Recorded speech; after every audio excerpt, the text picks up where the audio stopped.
তবে আমরা যে সময়ের কথা বলছি তার ঠিক 40 বছর আগে এমন একটি ঘটনা ঘটেছিল যা কাবা গৃহের প্রতি আরবদের শ্রদ্ধা ও ভালোবাসা অনেকটা বাড়িয়ে দিয়েছিল। আরব ইতিহাসে এটা হাতির বছর নামে পরিচিত। আবিসিনিয়া থেকে এক বিশাল হাতির বাহিনী নিয়ে এগিয়ে এসেছিল সেখানকার বাদশাহ আব্রাহা।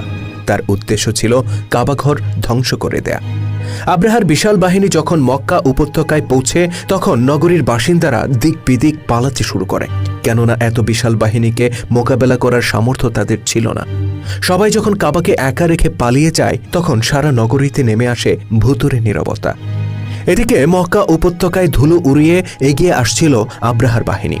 তাদের সম্মুখে ছিল অতিকায় হস্তির পাল, দ্বিতীয় সারিতে ছিল অশ্বারোহী বাহিনী, আর পেছনে ছিল অগণিত যোদ্ধা।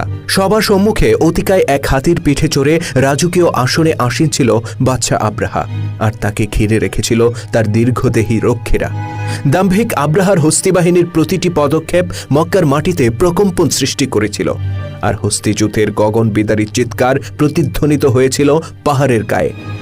এদিকে মক্কায় তখন ঠিক বিপরীত দৃশ্য। যে মক্কা ছিল অগণিত মানুষের বিচরণ আর কোলাহলে পূর্ণ এক জনপদ, সেই মক্কা হয়ে ওঠে জনমানবহীন এক ভুতুরে নগরী।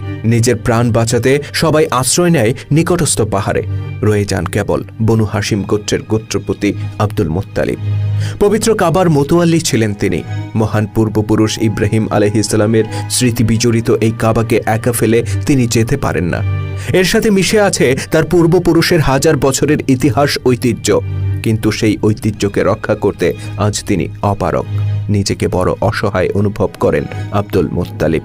অতঃপর তিনি স্মরণ করেন সেই মহান প্রভুকে, যার নির্দেশে পিতা ইব্রাহিম আলাইহিসসালাম ও পুত্র ইসমাইল আলাইহিসসালাম এই গৃহের ভিত্তি স্থাপন করেছিলেন।